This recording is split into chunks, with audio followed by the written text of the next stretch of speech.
Tech Industry Podcast, and I'm David Andreweeb. Let's dig in.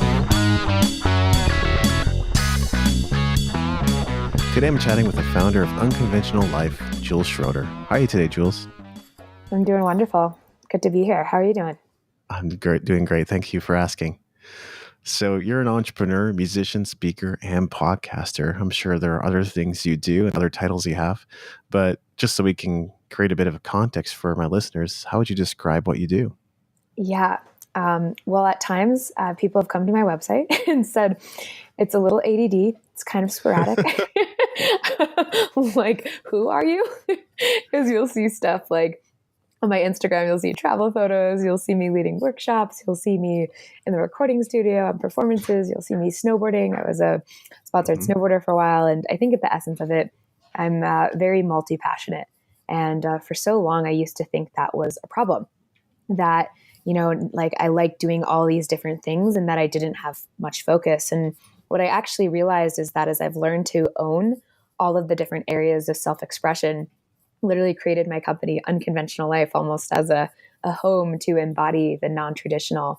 It's allowed me to not only create more impact in the world, but also just have a lot of more fun in the process. And so, for me, I'm someone that really believes that this conventional frame we've been inherited, that I inherited, which was, go to school, get good grades, get into a good college, get a good job, and then get a better job, and then eventually die, is outdated. And there's 1,000,001 ways to make money in this world and to create a life that you love in this world. And I love storytelling, and I love giving people permission, using my own self as an example, so that more of us can do what we want with our lives, and ultimately take these gifts that we have inside of us and really create structures and ways to play, so that we have more fulfillment and more fun. So. Mm-hmm.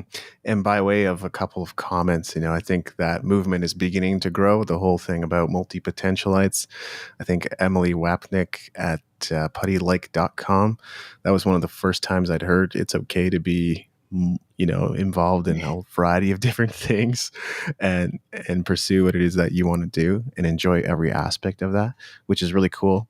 And then the other thing that you touched on was that traditional model of success that so many people still subscribe to. It's actually incredible to me. But my first exposure to something outside of that was network marketing. And I've talked to others who share that experience. And some people have had, huge success in network marketing. I never did.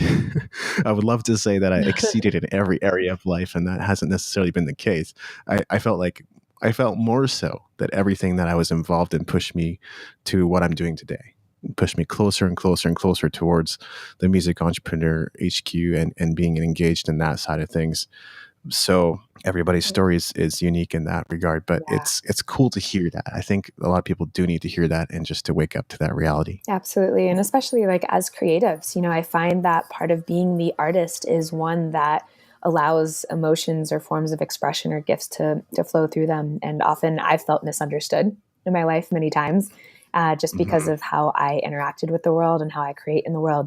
It's just different in being that artist side. And even how do I make money and how do I deal with the practicality of life and how do I deal with those conversations? I find there can be a lot of misunderstoodness. And I think that's part of the beauty of your podcast and conversations like this, that we're not alone. Even if you felt like the lone wolf or the odd one out, definitely another narrative that I really related to in my life, that it's people like us coming together and saying, yeah, we're different. We process things differently, but in so many ways, we're kind of like, it's our superpower. It's our advantage that we get to feel and create in these capacities. At least that's been true for me. So. It's so true. And in some ways, it's actually really hard to avoid. Like I've put together videos before for Patreon, another thing that I never did very well at. I might try it again, but they would just say like, oh, you're kind of sabotaging yourself in this video. Like, why are you putting yourself down? And I said, I don't understand there's no part of my language that I use where I'm putting myself down. But you're right. It's like, you really do have to think about how you're coming across to others. But as you begin to find what it is that you're doing, I think it becomes easier. That passion just begins to show through. Absolutely. And I find too in my, like, I have a slogan that's like, word creates our world. It is through what we say and how we share that our world Yeah. and our opportunities and things get created. And, I find so often it's like, I'm not having the success that I want to have used to be a conversation that I'd have, or I'm not getting the results that I want to have. And I find most of the time, if you're hearing this, and that is something, a narrative for you too, is that most of the time people just don't know who they can count on you for, what you're actually doing, and how to support you. And I find that in your sharing, in your willingness to expose yourself and be vulnerable and put yourself out there and actually tell people what you're up to in the world, it gives that invitation and opportunity for people to actually show up. And so often, I talk to friends and they're like, I want more money, or I don't have enough money. And I'm like, well, how many ways or invitations do you have for people to pay you? And they're just like, Yeah. oh, well, okay. I could actually have, explicit ways for people to contribute. So definitely another area that I like as well. Totally. And I've shared about that on the podcast before, just saying like there probably are people willing to spend $200-$300 with you at a time just for some kind of packaged up deal of all of your catalog, or maybe even $1,000 if you offered like a package of performances for them. It's pretty incredible when you begin to think about it. It's just you have to put that offer out there or else nobody can buy. Yeah, hence the music entrepreneur. Exactly. That's what exists. So many great rabbit trails we could go down, but I wanted to touch on this for sure. Your bio mentions a near-death experience that caused you to identify what you were meant to do. So talk about that experience. Yeah, so that happened 3 years ago. Straight up, like, had a near-death experience and launched this next phase of my life. That happened. It was about 3 years ago. It was a wakeboarding accident, and I was out in Colorado and full on. Just remember coming out of the MRI in the hospital and was approached by this white figure and 6 Black Shadow Council member. And we had this conversation, and it was, Jules, you have more work to do in the world. Do you want to do it? And at the time, they thought I might have been paralyzed. They thought my neck might have been broken. And I just remember saying yes, as long as I don't come back as a vegetable. And literally in that next moment, got zapped back into my body, felt this energy, forged my neck back together and shoot down my spine. And the moment that I woke up, I feel like everything altered. And it was very much before. It was like life before. It felt like it was being created by me. And life since feels like it's been coming through me. And what I mean by that specifically is that it's like allowing myself to be an instrument for life and allowing things to come through rather than being this person who I was for so many years before I had success at a young age, ran my first 6-figure company at 18, 7-figure company at 22, had a business partner embezzle a bunch of money at 24, went into $200,000 worth of debt.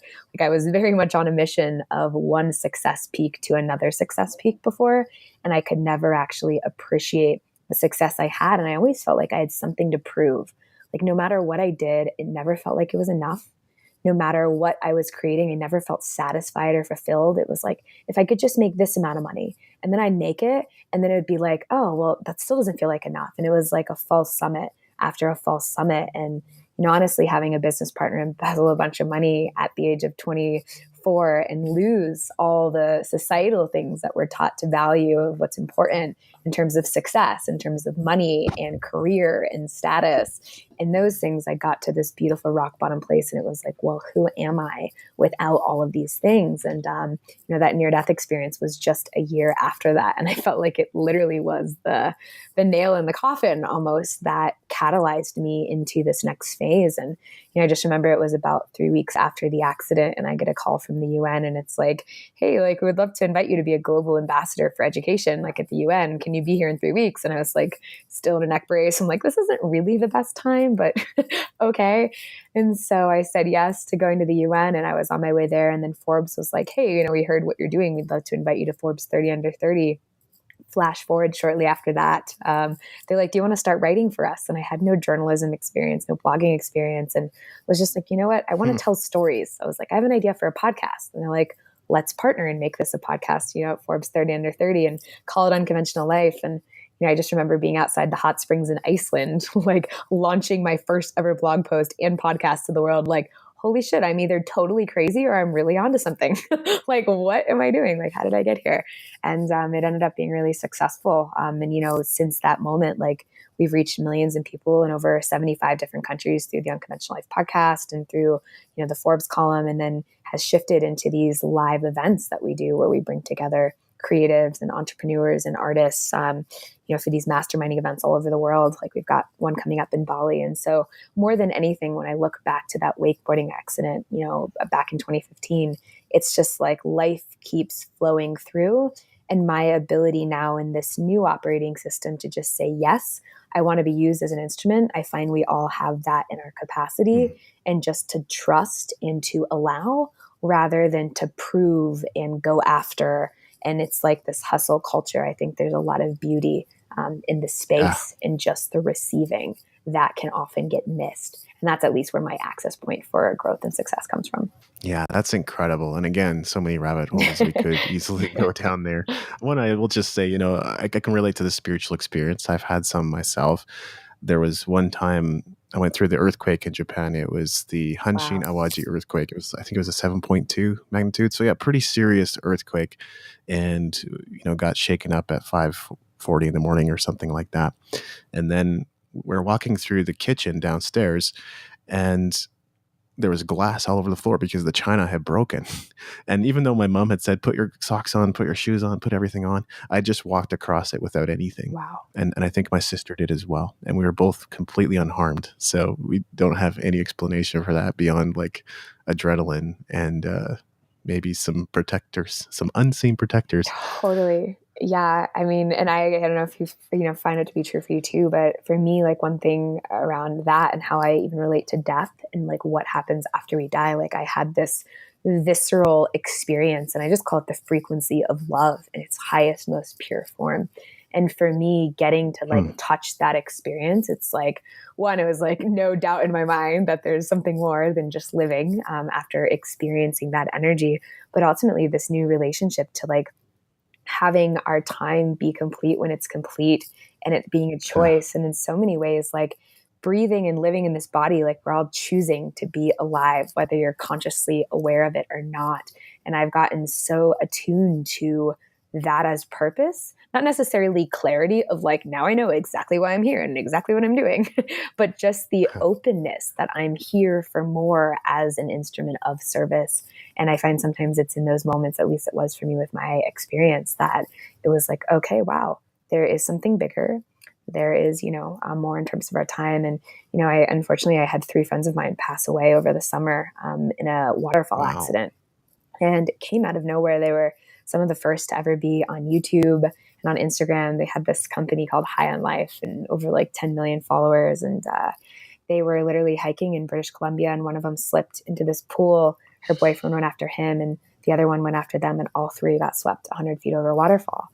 And to have them, like, all in their like, late 20s, early 30s, to have them go out in that way, it just, for me, it was like, how else do you explain something like that happening? Like 3 bright, so alive, in tune with themselves in the world, and then just for them to die in the same way that they were inspiring, it feels like it really was like an ultimate fulfillment of some of their mission here. And so I've just really learned to have a lot of gratitude for the days that we have, and ultimately like really look at it. It's like, how can you just enjoy the day-to-day, moment-to-moment experience of just playing the game of being alive?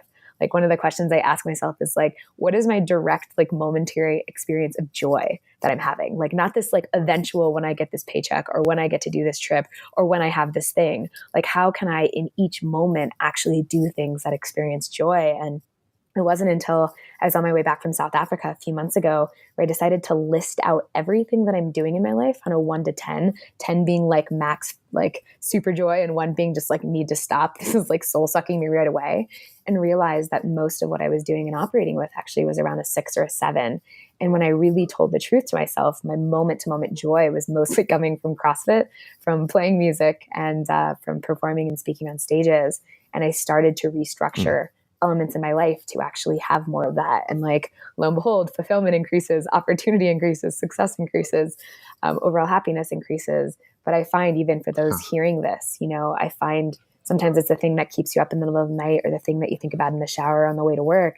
it's just like this desire for more that lives in us. And so I find, and, I offer this as an experiment, is to get related to where your time's going and how it connects. And even that 1 to 10 exercise was so revealing for me. And it gave me so much in terms of like how to day to day just enjoy what the point of this whole thing is. That's super helpful. And one of my philosophies is that where is happiness? Yeah.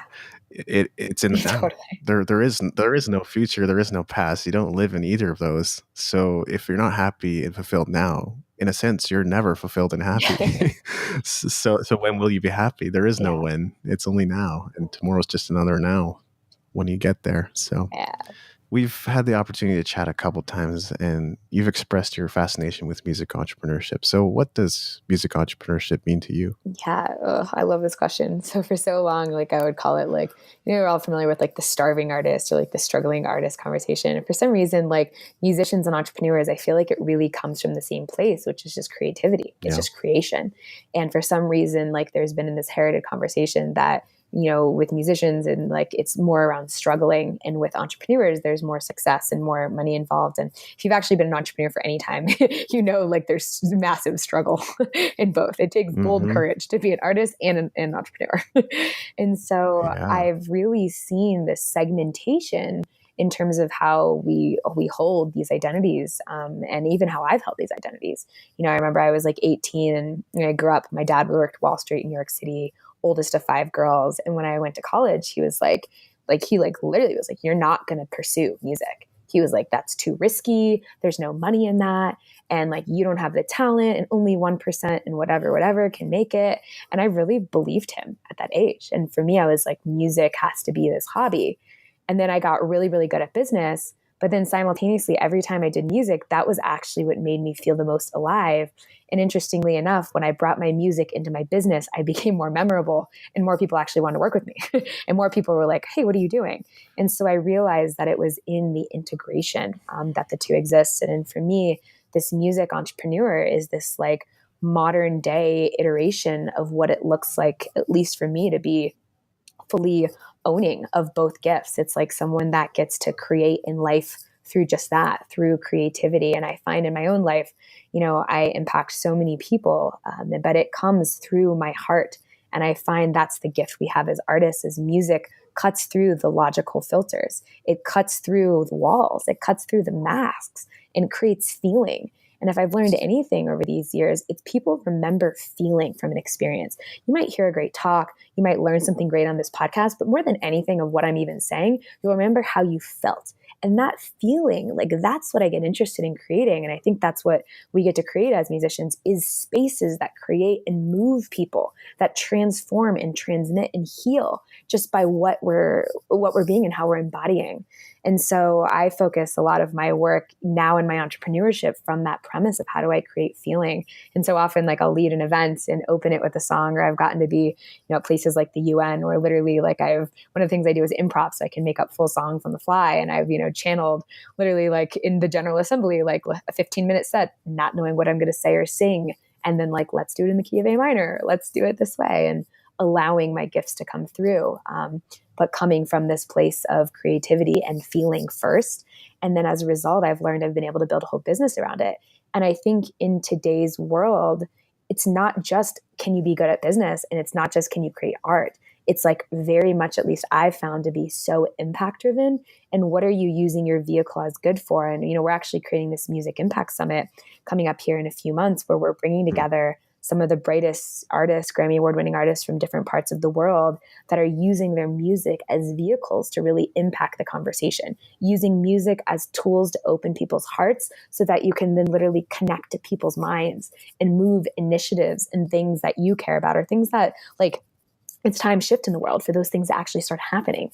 And so I love being at the intersection of those two, and the ways of how can we take us as artists, our superpowers, how can we use our tools to open people up so that we can really make change in the world. And, music's like definitely a big thing. And one that it has been actually recently in the last few months that I've called it Project Grammy, where it's literally like a game that I'm playing of how to actually use my music as a way of what does it take to get nominated for a Grammy? And what does it take to actually set the tone for that? And how do you play with that in a non-linear timeline. And I find this last piece I'll say is that at least I've been taught things are traditionally supposed to take a lot of time, and only the very few that are really, really, really good who get discovered off of some random like streak of fate make it. And that's so not true anymore. That it's really Mhm. so much about us creating what we actually want and sharing about it through our words. And so I've been enjoying this Project Grammy as it's been manifesting. So stay tuned for the next like year or so when that all comes to fruition. But beyond of it actually like happening, I find it's just in playing the game that the magic happens in so many different ways. And yeah, it's been one that I've enjoyed playing with in my own life for sure. Yeah, I mean, if you want to succeed in music, you kind of have to be unreasonable, right? Completely. Yeah, my mentor calls me pragmatic, and this is because I have all these side gigs that I'm always working on in addition to building my business and making sure there's a revenue stream.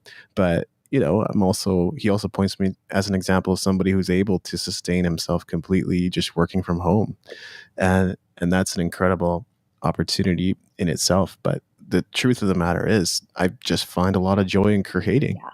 Yeah. In content marketing, we talk about, okay, align it to the vision of the company, align it to the business objectives and to your target customer. All that is super important, but oftentimes I just write for the joy of writing. Has nothing to do with those objectives except to, maybe raise some awareness of what I'm doing and the content I'm creating. So in that way, I'm totally unreasonable because I want to enjoy the journey. Yeah, and being unreasonable is fun. Like at least for me, Yeah. like I like when people are like, "Yeah, well, that's just not possible," or like that just doesn't happen. I'm like, really? Who says?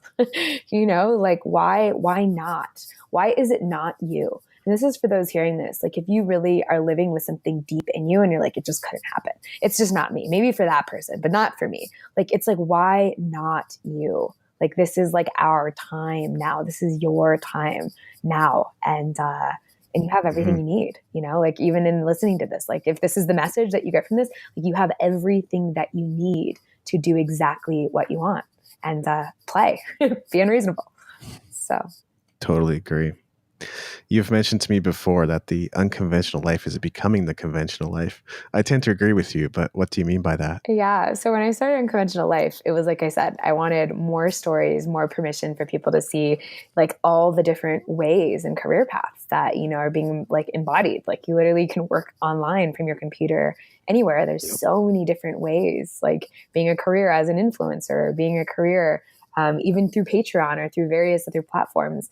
And so when I first got started, I remember when I graduated college, my dad was just like literally like fought it out with me. He was like, there's no way. Being an entrepreneur is so risky and this just doesn't work. And, even in the last however many years, to see more validation, more representation that that's actually true. I find we're living in an interesting time right now, especially a lot of us as millennials, or even if you're a little bit older, or even younger, where there is stuff that is happening, in terms of these new paradigms shifting, yet our external reality hasn't fully caught up yet. Like there's like conversations like this where it's like, yeah, of course you can make a living doing that. Of course you can do these things. And yet there's still all these inherited conversations of why it won't work and why it's risky and why you shouldn't do that and why you'd be Yeah. crazy and all this stuff that, friends, family, media, et cetera, et cetera. Yet like in 5 years from now, 10 years from now, it is my hope that like people are like, unconventional life, like what is unconventional life about? Like this is just the way it is. Like when I think about like my younger siblings or even, my own children that I'll eventually have, it's like thinking about it in that way of like when they grow up, it's like this will just be the model. And I find that we are pioneers. We are actively pioneering in this moment the new model for people to step into. And it hasn't been written. It hasn't been done before. It is literally the new convergence of old and new meeting. And it's like the wild, wild west in some ways. Like anything goes. Mhm. It's totally scary. And there's not much proof yet every single day through conversations like this, it is becoming more normalized. And so I find if you are a pioneer, and I imagine a lot of you listening might be, which is why you're tuning into this kind of conversation, we're writing it for those to come. We're paving the way. And it's through our stories and through our actions and through our willingness to say, yeah, yes, I'm going to be a yes to being on the front lines, that this new conversations get to be pushed forward. And so, yeah, it's so exciting to kind of see that. And, I even joke, I'm like, well, if we're out of business in 5 years, then my mission was done. It's like if unconventional has like been shifted, then we're good. So it's, a pleasure to participate in what's happening. And at the same time, like a burden, at times it can be like, at least for me, really mentally like, holy crap, like this is real. It can bring up a lot of stuff. And I think it's being in the dance of both of those that creates the upward trajectory forward, at least in my experience. Yeah. I tend to think that entrepreneurship is more secure long term, but that's just not the way people are thinking yet. Yeah. But you're right on. I think it's going to continue to grow. And the same thing could be said for me. If music schools actually taught how to musicians to be successful, maybe I wouldn't need to be doing what I'm doing, teaching marketing and all this other stuff. But I enjoy it, and it gives me a purpose for sure. Of course. Totally. And there's no like right way to do it. There's no perfect way. Like, for so long, like I've danced between having jobs to like conventional pieces. Like it doesn't all have to be, there's just everyone's version looks so different. And I think there's only right way is for you right now, and to just know that it's all in service. Like it all looks different at different pieces and points for all of us. And I think the comparison epidemic can also be challenging sometimes too. And just to be like, oh, well, I'm just too old. Or like that person like already has whatever, like they have it together. Maybe even you're hearing this, you're like, oh, she definitely has it together. Like there's just no way. And I'm like, I don't have it together. But more than anything, what I do have is the ability to not have it together and be in action anyways. And that I think is really more of the skill and the gold is, rather than having it together, is how do you allow all of your humanity and your humility to be inside of you, and how do you show up anyways? How do you feel the comparison epidemic and still be like, okay, yeah, that's happening. And I'm still going to take this like small action, and I'm still gonna, post this thing on Facebook, or I'm still gonna whatever. So yeah. Yeah. Reminds me of a blog post I wrote, which was the root of all unhappiness is comparison. Yeah. So it brought me back to that. But I hear you. It's kind of human nature to do. Now, there are people listening to this, I'm sure, that are going to go, oh, I should start my own podcast. Or I know part of my audience has podcasts of their own because that's part of their business model. So what is your number one tip for helping people build their podcast audience? Yeah, I love this one. I think for me, Unconventional Life was never supposed to be a company. I really just wanted to tell stories. And then it became like an accidental 6-figure revenue stream. Like 1 month in our first month, actually, I was like, oh, I could like do an event and invite people to it and talk about it on the podcast. And then we sold it out in like 7 weeks for 30 people to come to a business and creative mastermind in Bali a few years ago, which is like where it all began. And what I found is our audience is really loyal and they're really dedicated. And I think what really works, and at least on my podcast and Unconventional Life, you can find it on iTunes if you haven't heard of it before, is really just like authenticity and storytelling and giving value. And one of the things that I do with all of our guests, even including, we had you on our podcast as well, is really looking like what at the end of each segment, like we do this thing called a giveaway, where at the end of every episode, the listener gets to take something that they've learned from the guest and have an opportunity to win something to take it a step further. And it could be a book, it could be a course, it could be concert tickets, it could be, anything. We've even had people give away Google Glass. We've had people give away like Hollywood premiere stuff. Like it's been all across the board, but it's a way to kind of give back to the listeners. And it's an amazing way to email build and to list build. And I find one of the big pieces is how do you take your listeners and then how do you ultimately put them on a trajectory that converts them into buyers? And so I said to myself, okay, great. Well, if someone's listening to a segment and they're getting a ton of value, what is something that would be a natural, instinctive next step that they could then do to want to keep participating in conversations with me? So I said, what if we do these amazing giveaways, announce it on the podcast and tell the guests, hey, tell us about the giveaway. And then how someone gets to win the giveaway is they come to our website, they enter their email address, and we do a new one every week. So there's always more opportunities to win.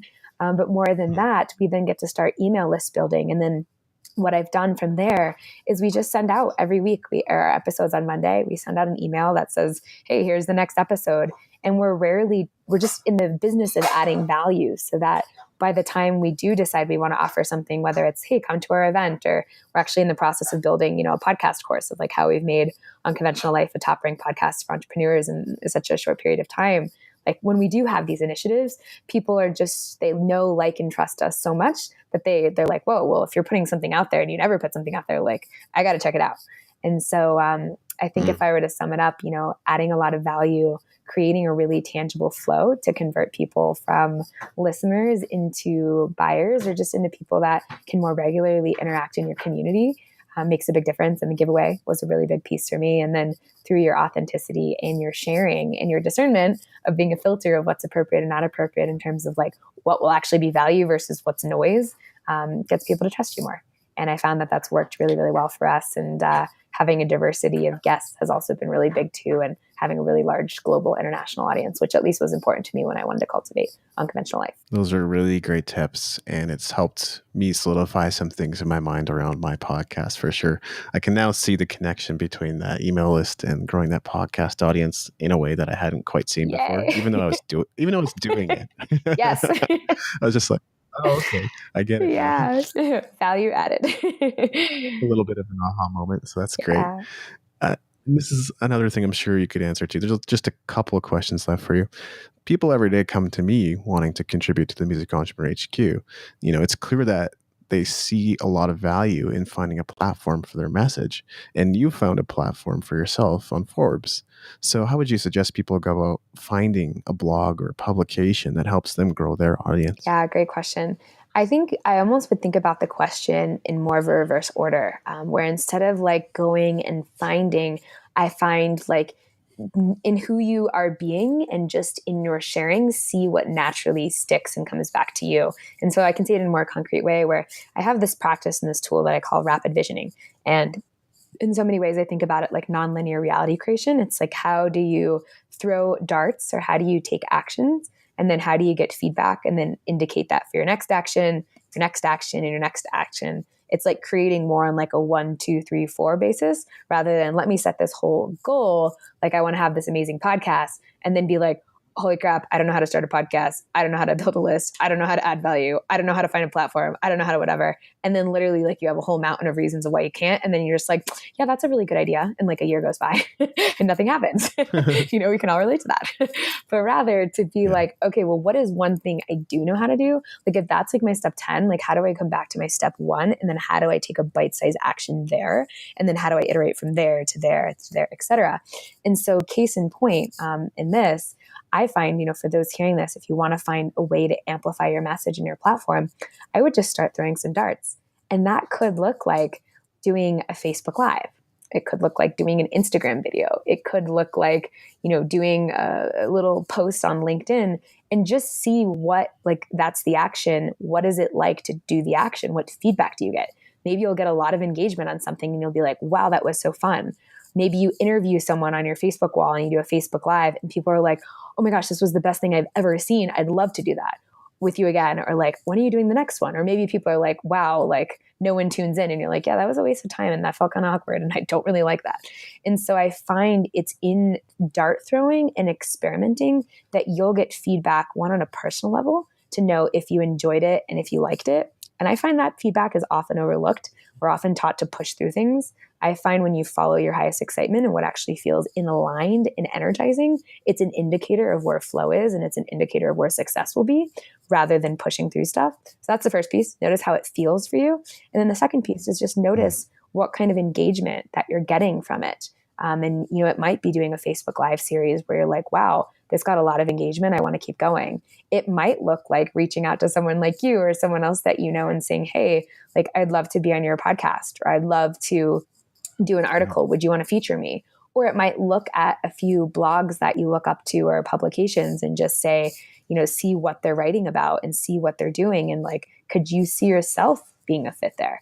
And if you could, maybe you reach out to an editor, and then you reach out. And I always recommend doing a cold video pitch, not like a cold email pitch. As someone that's received like 300 pitches a month, like, don't send emails, but if you can, like, even make a little video of like, I'm sure this is like email 301 that you're getting, and here's why, like, I think my story is really cool. But I find even that would be like a way to throw a dart. So I think in short of all of this, I would just throw darts and experiment and get feedback of how does it feel for you in that? And then what kind of external feedback are you getting? And then let that guide those next steps, which will ultimately lead you to what platform you should use or what message you should find. And like I said, for me, I wasn't looking for Forbes. I didn't even want to be a blog writer. I didn't even intend to be a podcaster, but it was in my sharing, and I remember saying to my then boyfriend, like, I want to start writing for Forbes. And he's like, that's random. And instead of me going and cold pitching a bunch of Forbes editors, like a week later, I got an email that was like, do you want to like write a guest post for us? So that could also be another tool as well, would be, maybe even just reaching out to people and seeing where you could be a guest post on. But I would focus more on the moment to moment step 1, and then let that get you to your step 10. Like smaller bites are more digestible, I found. To your point, I have a friend who's been practicing singing every day, putting out videos, doing things on Instagram. And for a long time, it was just silence and there wasn't much happening. But this year, it's just come to the point where, he's got this great tenor voice. And along with that, he's sharing his own authentic self about, living authentically and true to who you are. And now he's getting hundreds of people adding him on Facebook every single day. And I'm just walking alongside him going, you know what? Here's what we're going to do. Right? Here's the next steps. And it's such an exciting thing to see, but it's true. You don't know. So throwing darts is right. So good. And are there any books that have helped you on your journey that you would recommend? Yes, I love reading different books. I think The War of Art is just a classic for those that haven't read it. I really love that book. The Alchemist, another great book. Oh my God. Yeah. Which is, all about literally flow, recognizing signs and things like that. Another book that I really have enjoyed has been the book Ask by Ryan Levesque. And this is more of a business-oriented book. And it really kind of talks about, I think, how to create in this new way, which is using questions. And instead of trying to infer what people want or assume what people want, just talking to people. It's like basic common sense, like just asking people and getting their world. And then, he details processes around surveying and how to do that. And that book for me, when I read it, I was like, wow, that's so logical. Why do people make marketing so hard? I was like, this is human nature. And so for those of you that are business, and even actually for musicians listening to this too, like, to even know about your fans more and know about the people that are tuning into you and supporting you, like just knowing how to ask the right questions and get that feedback is invaluable. So those would be my 3. Awesome. And I think Ryan Levesque, he's been on my coach's podcast a number of times and may have even been a student as well. So good. Of course. Super cool. Yeah. All right. Well, this has been a fantastic interview. Thank you so much for your time and generosity. Is there anything else I should have asked? I've loved being here. I think the last thing that I want to pass on is that it takes community. It's taken community for me to really find the next level of permission. I find that there's been a lot of people in my life that have really wanted to support me. And sometimes the people even closest to you, they don't get your vision. And how could they? Yeah. It's your vision. And so for a long time, I used to think, well, people don't get me and I am actually crazy. And then I realized I wasn't actually finding support in the right places, and that there can be people in your life that support you, even if it's your significant other, even if it's your coworker, even if it's some of your really close friends, that as you're evolving and growing, having people that really get the you and who you're becoming is really important. And so if you're lone wolfing it, no, you're not alone. If community is important to you, or anything I've resonated is important to you, like find us on iTunes, come search out the Unconventional Life podcast. And if being in community matters, like I said, we do these events where we bring together these creatives and entrepreneurs and thought leaders, people that would never ordinarily intersect in the world. The lone wolves that are listening to podcasts in their living room or on their way to work, that are just like hearing this, like, where are my people at? And we bring them together for 5 days in different places like Nicaragua or Bali or South Africa to actually like up level and create in business and life together. And so, yeah, Unconventional Life, you can check out those. We've got an event coming up in Bali at the end of this year. We do them every year. unconventionallifeshow.com/Bali for that, or unconventionallifeshow.com for details. And if just on a personal level, like something that I said resonated to you, send me an email, like let me know your story. I think this is part of our game in the world, is to support each other, and it's through collaboration and seeing each other and actually allowing people to see you, that can sometimes give you the fuel that you need to keep going, the light when it seems dark in your world. And so no, we are light workers lighting up the grid together, and we're all here for each other. So that's awesome and very inspiring. I'm sure my listeners will get lots of value out of this. So thanks again. Thanks for listening. Make sure to go to musicentrepreneur.hq.com for show notes and other goodies, and leave us a review in iTunes to help us spread the word.